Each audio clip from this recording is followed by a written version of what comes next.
Shalom and welcome to Jerusalem Studio. During the past decade, as the Islamic Republic of Iran has been preparing to do battle with Israel, or at least to deter it from striking its nuclear infrastructure, a network of proxies was being built from the Persian Gulf to the Eastern Mediterranean to the Red Sea.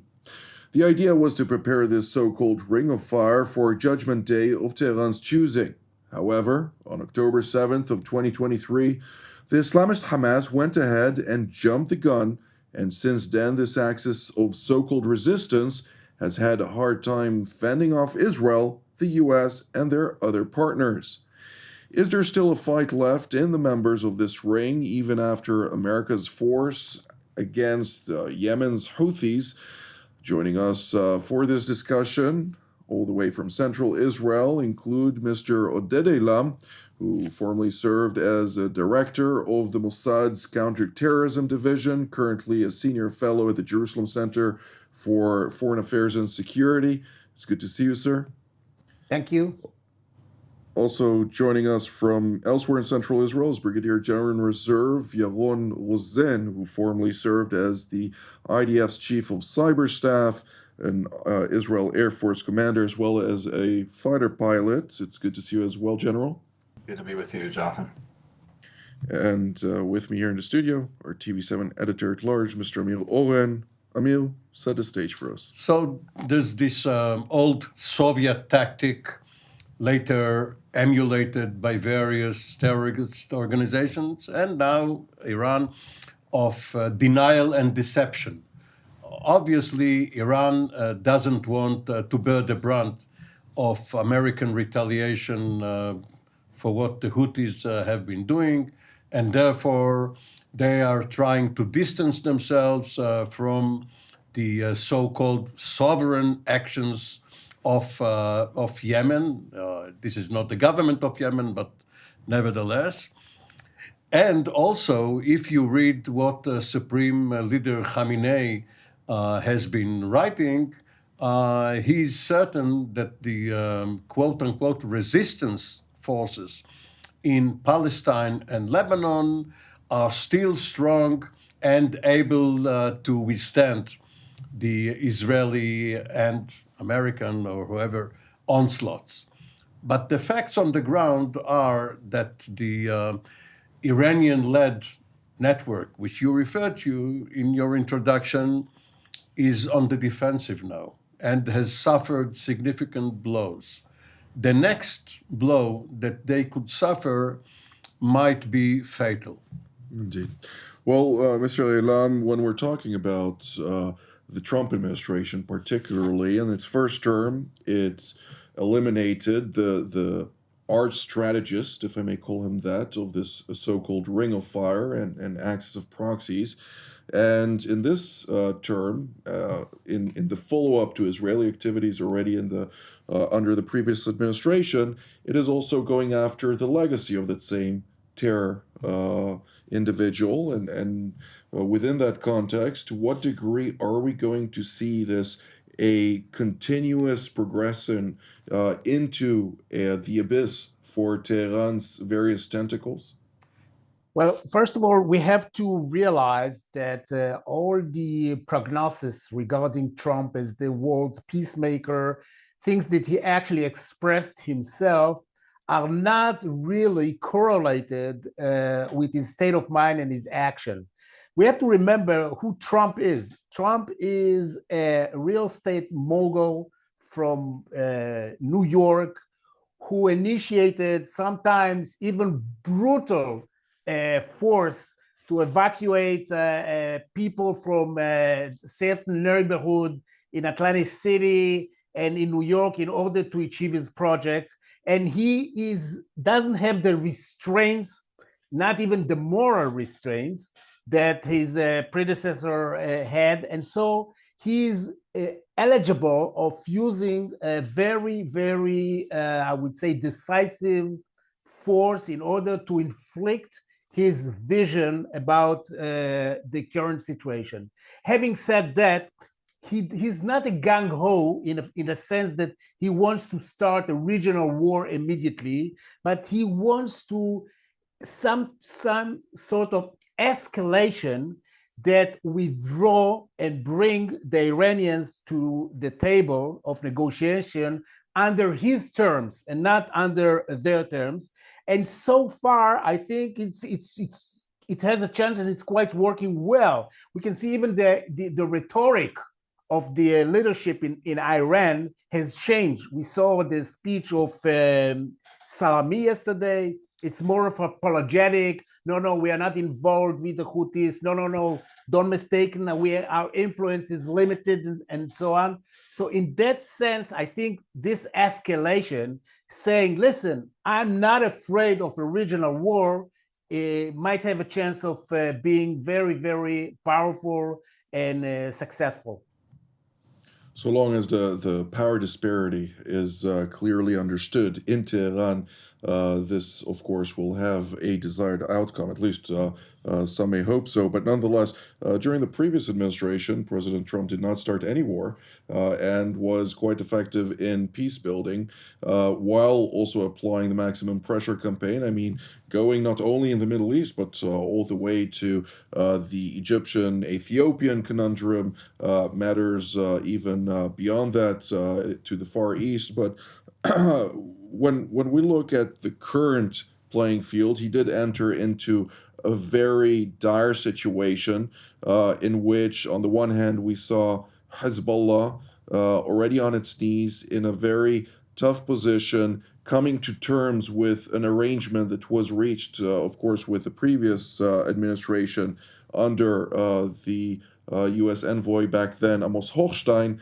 but also in collaboration or coordination, at least, with the Trump administration. Same was also done subsequently with regard to the Gaza Strip in light of the various developments that occurred on the field. And General Rosen, when you look on the strategic playing field, there are different actors currently more involved than others.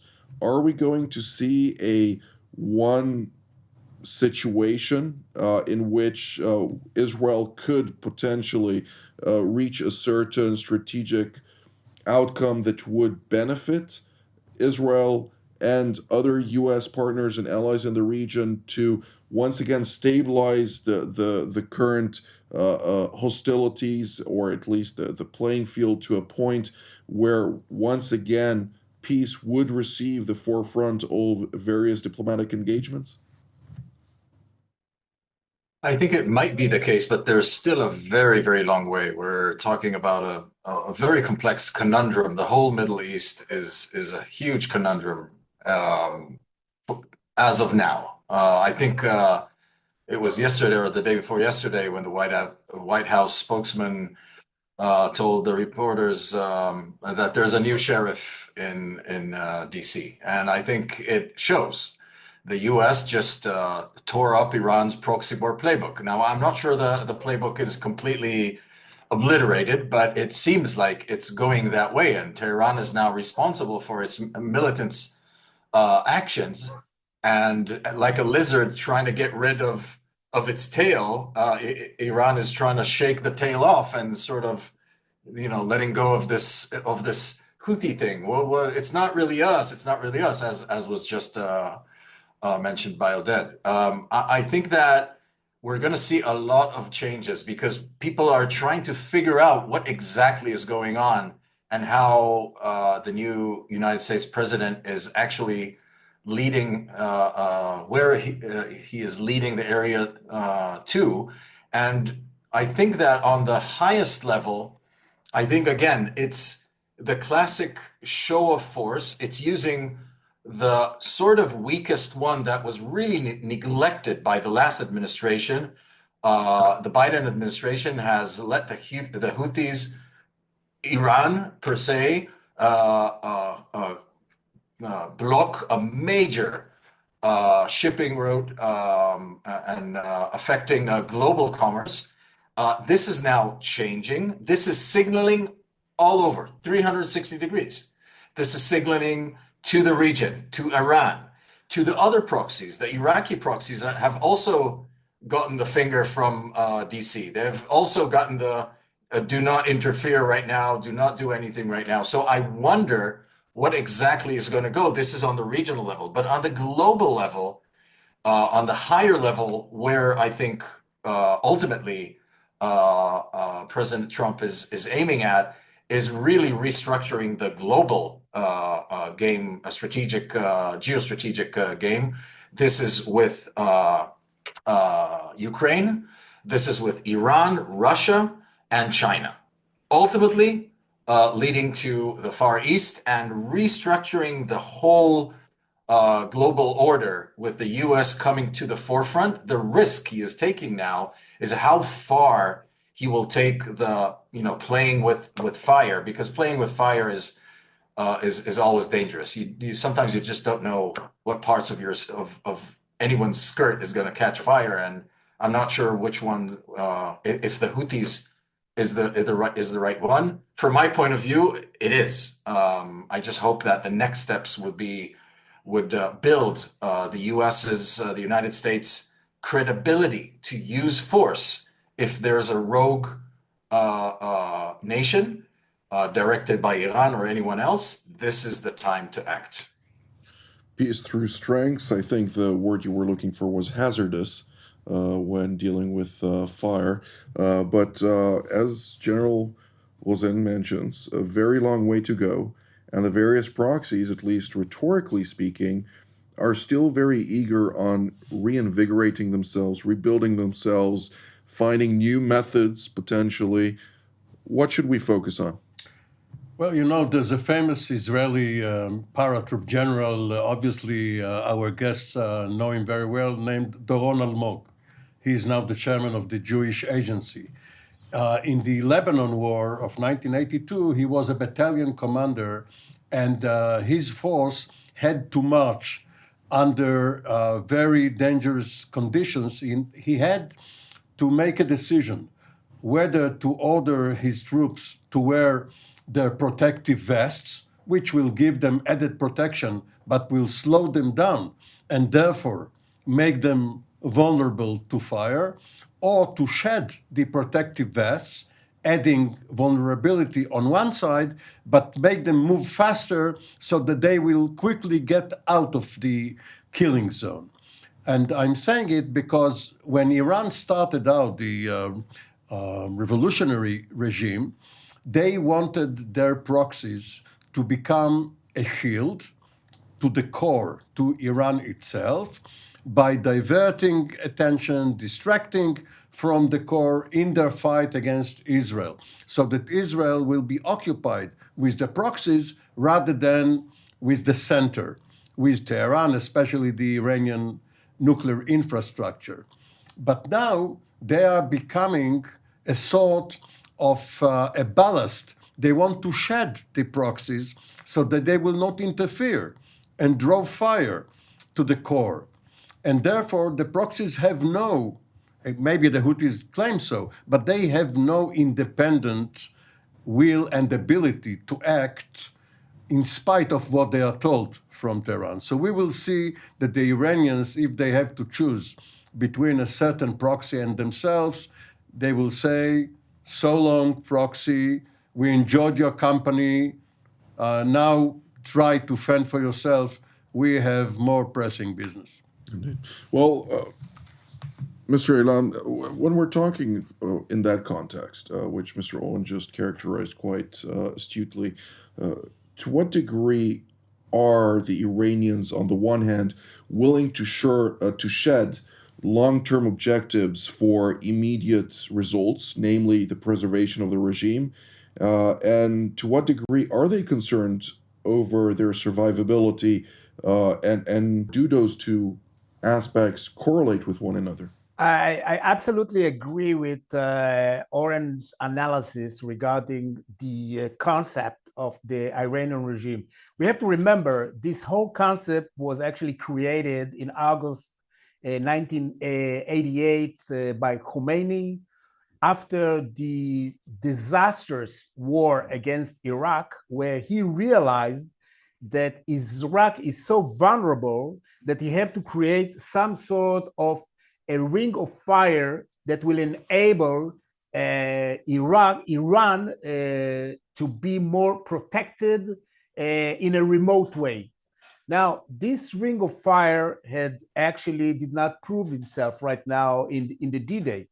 And so Iran right now is a lot bewildered regarding what is going to be their overall strategy, how they are going in one place maintain those proxies, that especially Shiite proxies, although the Houthis are not the same sort of Shiite like the Iranian, they're Zidi, and it's a little bit different, but that they are Shiite, the Shiite minority in the world is only 50% of the whole Muslim world, and they wish to maintain their credibility among the neighboring countries, but not deserting and neglecting their allies. On the other hand, exactly like what was said here, they become their liability.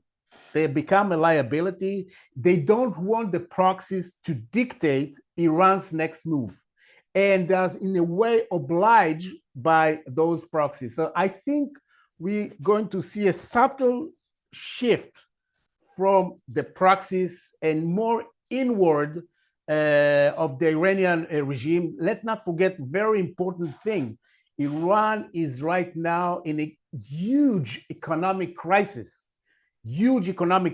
shortage of water, shortage of electricity, and they must deal with a lot of skirmishes that we are seeing every day within Iran and on the other borders. So I think the look is going to be more inward right now than using the proxies. But having said that, I don't see them right now, raising the white flag, saying thank you, goodbye. Indeed. Well, it's quite evident that the Iranians are under a lot of strain, particularly also economically so, since the reinvigoration of the maximum pressure campaign, with just earlier this week, the Iranian rial becoming the weakest currency globally, which is quite dramatic, obviously, with losing, as such, a lot more capacity to withstand the various pressures at hand. But General Rosen, I'd like to hear your take on that. Yeah, I completely agree that Iran's proxies are becoming, transforming from assets to liabilities. I think they are certainly endangering or threatening the regime's survival, which is the number one priority, and then other projects. When I say survival, I mean internally and also from external threats. And the biggest one is, of course, Israel and the United States. But there's also the internal survivability because of the skirmishes and the economic challenges that are huge now with the maximum pressure campaign.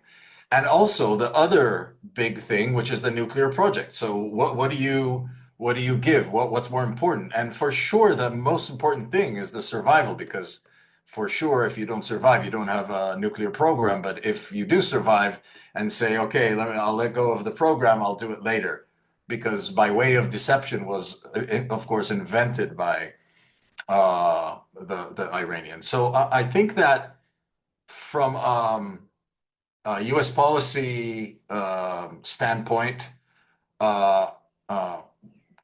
definitely showing, drawing a very clear line that proxy war is now illegitimate, is pushing the war to the Iranians' turf.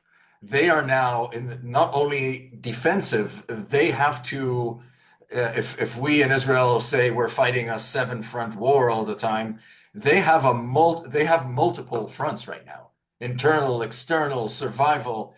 This whole thing is putting them on the defense, which is very good for everything that President Trump wants in the long term. And I think it will ultimately somehow, it's really hard to see these things through some kind of crystal ball, because it's all human behavior, which is very hard to forecast. But I think it's ultimately going to allow some kind of negotiations, because there's a lot of pressure on Iran. And when that is in pressure, I think other huge challenges, regional challenges, are going to also sort of fall in place.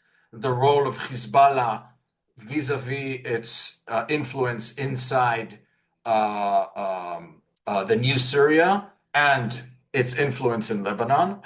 Where is that moving without Iranian support? There's a very different future for Lebanon for sure, and for the Kingdom of Saudi Arabia influence versus the Turks. So this whole thing everything is moving now. We're in a huge shift. The balance is changing.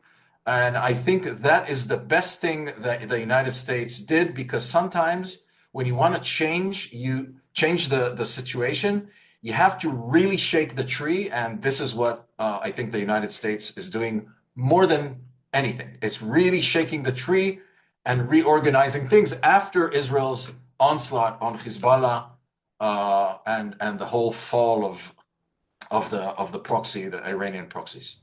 Absolutely. Pressure is also coming, of course, or emanating out of Afghanistan, of Pakistan, of other areas that are putting a lot of strain on Iran, not only from its Western challenges, but also from its Eastern. Mr. Oren? A certain set of events, some of which have already happened and some not yet, caused General Michael Eric Kurilla, the commander of CENTCOM, to play an ever bigger role in the decision-making process of the Trump administration.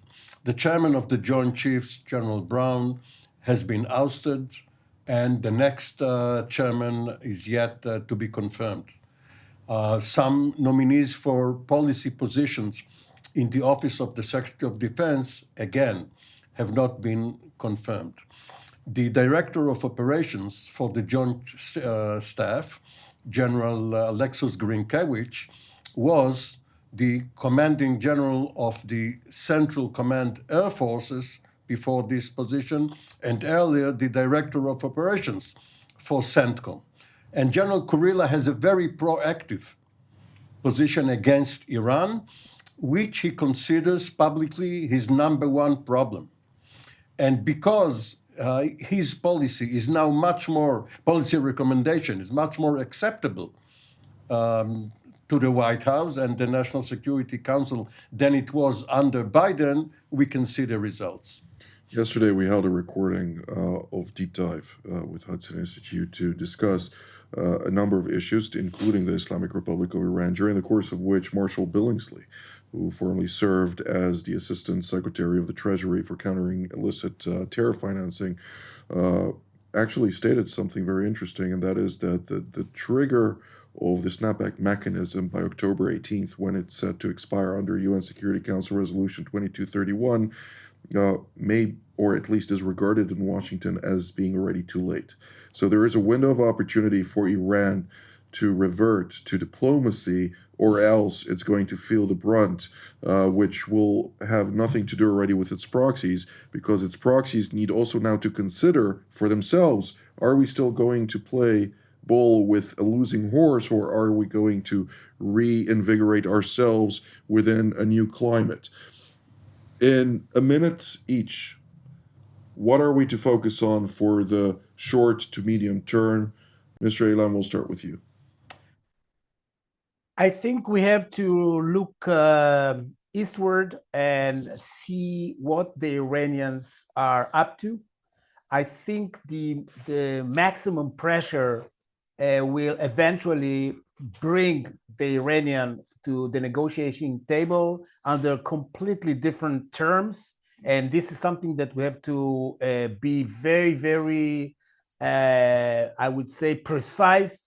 And unlike the last agreement, we should create a completely different agreement that will encompass a lot of more factors, not just the nuclear program. Gerald? I think, the Middle East is on verge of something new. I'm not sure yet if it's escalation or resolution. It really depends on what happens next. But I can say two things besides what Oded mentioned, which I completely agree. I think with Iran, things are changing, and this will probably bring it to the negotiating table. But At the same time, for Israel, Israel is in a very, very unique situation with Hamas. There's a lot of internal debate with everything going on. If you just split the things, Israel is hitting Hamas hard, but what is the cost? What about the hostages? Who's going to be left to negotiate with? What does it mean for the end game? This is something huge going on internally with Israel versus Hamas. That's one thing. And if we're speaking about shaking the tree without going into too much detail, I think that Saudi Arabia and Lebanon are the way to shake the tree for the first ring around Israel. We have to somehow broker a deal between Lebanon and Israel with Saudi Arabia, and from there, shake the tree, restructure the whole thing, Hamas and Syria after that. Strong. Trump challenged the Houthis to respond to his action, and Iran to stop the Houthis from doing that. Now, the Houthis will obviously retaliate. They cannot just let it go. And then the question will be whether the American intelligence officials testifying in Congress can tell the world that the Iranians are really behind what the Houthis are doing. And then we will see what happens between Trump, Khamenei, and the Houthis. Well, they put on stand at the Pentagon press briefing Lieutenant General Grinkovich. That's the guy I mentioned. He already spoke about it, and he did confirm. That's the past. Now, from now going forward. Well, it's retroactive, but nonetheless. Anyways, I'd like to thank Mr. Eilam and General Rosen, as well as Mr. Oren, of course. I'd like to thank all of you at home as well. Until our next edition, from here in Jerusalem. Shalom.